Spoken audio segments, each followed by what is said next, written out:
One question I get asked a lot is how much did it cost to build my Suzuki PV50 EPO? Now, when asked that question, we instantly assume the sum of monetary expenses incurred. However, as any motorcycle builder will know, it's not just the money we spend. We also spend a lot of time and energy, both physically and mentally, restoring, fixing, or building a bike. But as I'm sure none of you are interested in the countless hours spent researching forums, looking at assembly diagrams, cutting your hands up, realising you didn't Loctite a bolt after you've built your engine, so you have to strip it back down again, along with the monotony of cross-referencing part numbers and looking online to find replacements to find out they're no longer manufactured, let's just get into the monetary cost of what I've spent on this build. So, to keep things simple, I'm going to categorise the spending into 3 sections. Firstly, the cost of the bike along with parts that have been fitted or replaced, including modifications. Secondly, the specific tools I needed to buy in order to do this build because I didn't have them already. And thirdly, the various lubricants and fluids needed throughout the build. So the cost of the bike was £1,555. I then paid an additional £90 for a courier that never delivered the bike,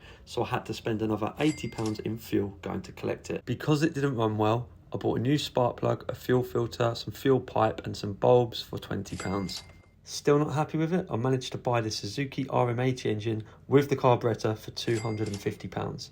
I had the frame, swing arm, wheels, footrest and side stand powder coated, costing me £220. That little sticker I put on the tank, £10.89. I bought 3 swing arm bushes because I wrecked one, costing me £22.50. I bought some new old stock RM80 engine cases to replace the damaged ones, costing me £280. My first order from WeBike Japan, which consisted of some takeaway shocks, some new nuts and bolts for the split rims, and some filters and gaskets for the fuel tap, cost me £170.83. The universal bushing kit for the shocks cost me £9.85. Converting the electrics from 6 volt to 12 volt using a HPI ignition kit, along with all of the crimps and connections, fabric tape, a new horn, a relay and 12 volt bulbs, along with a little 1.2 amp battery, is a total cost of £365.76. A set of new Michelin tyres with tubes, which even came with some little shiny dust caps, £88.94. Total cost to fit them? Nothing. I've done it myself. I couldn't resist these new old stock genuine Suzuki chrome indicators. I bought 4 for a total of £50. Bargain. My first order from Wanda Motor in Finland. I got a front and rear sprocket, all the parts to rebuild the forks such as washers, springs, seals, bushings, O-rings and replacement gear shift and kickstart axles for the RM80 engine. That cost me £163.09. It didn't stop there on the forks. I paid £7.46 for some oil and gave a local garage £20 so I could use their workshop to knock the seals in. As with any restoration, I used quite a bit of prep work and spray paint on the mudguards, headset, fork yokes, tank, cylinder, cylinder head and seat base.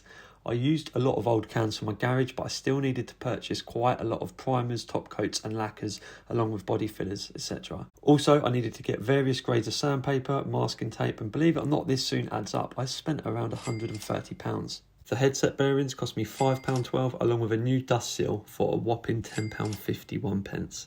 I bought these genuine Suzuki grips with the throttle slide, some replacement screws for the switchgear and 2 fuel filters that sit inside the tank all the way from Japan and half the price than anywhere in the UK, £29.05. My second order from Wanda Motor was for a new seat foam, some rubber cushions, gear shift axle seal, a clutch shaft gasket, a wrong size bearing for the RM80 engine, my fault, a new spark plug and a new throttle cable. Total cost of £109.79. Another order from WeBike Japan where I bought replacement parts for the carb, more screws for the bike, a clutch cover gasket that didn't fit, a cylinder base and head gasket, some exhaust studs that didn't fit, a new side stand spring, new seals and bearings for the RM80 engine, all parts needed to rebuild the crank and a nice new meter bracket where you can now see the Suzuki logo.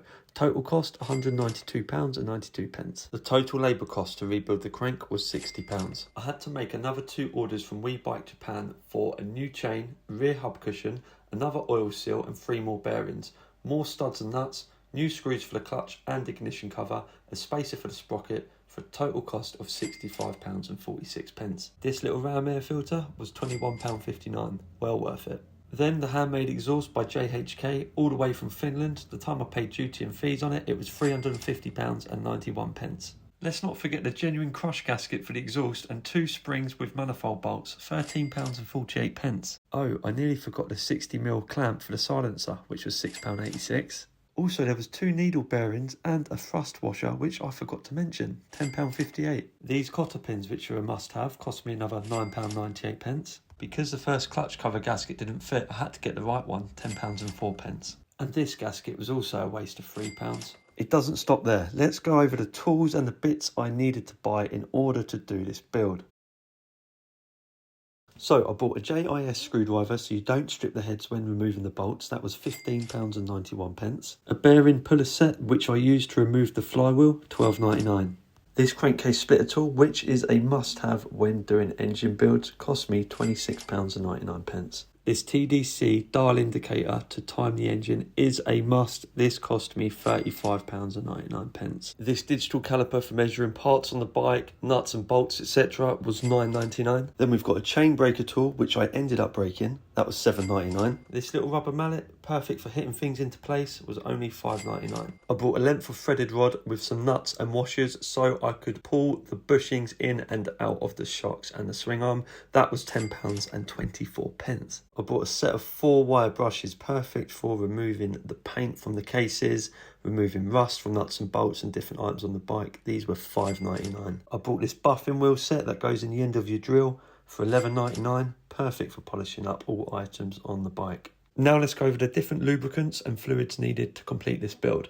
I brought 5 litres of Evaporust, which I used inside of the fuel tank and to treat the rusty nuts and bolts. This cost £35.74. This ZX1 Extra Lube grease, which I used for bearings, seals and bushes throughout the whole build, cost me £20.79. Well worth it. This Auto Sol metal polish paste, which I used on chrome and various metal parts on the bike, was £4.95. The white spirit, which I used to clean all the engine components, was £7.19. Paint and varnish stripper was another £8.19. And then we've got this Loctite that looks like a lipstick. That cost £6.99. And then there was the other expenses which get overlooked, such as the box of latex gloves I used to keep my hands clean throughout the build, blue roll super glue, microfiber cloths and various trips to my local motorcycle parts supplier for bits like fixings, pipes, hose clamps and parts I couldn't find online. This totaled up to around £100. So in total I spent £4,433.60 on the bike to where it is now. I still need to get some new clutch plates and springs, which I'll be doing soon, so let's round that number up to £4,500. The specific tools needed in order to do this build cost me £144.07. Of course I can use these on my next bike build, but I thought I would share the cost, as if you only have basic hand tools like myself, these bits can add up. The various fluids and liquids cost me £83.85, and I didn't include things like engine oils and 2-stroke oil, as this is part of everyday biking. And when you add up the other spend, let's just call it sundries, this gives us a total project spend of almost £5,000. So here's a few key points. I didn't pay any labour costs, as I'd done everything myself except the powder coating. If I had to pay a garage to do all of these works, I dread to think of the labour costs.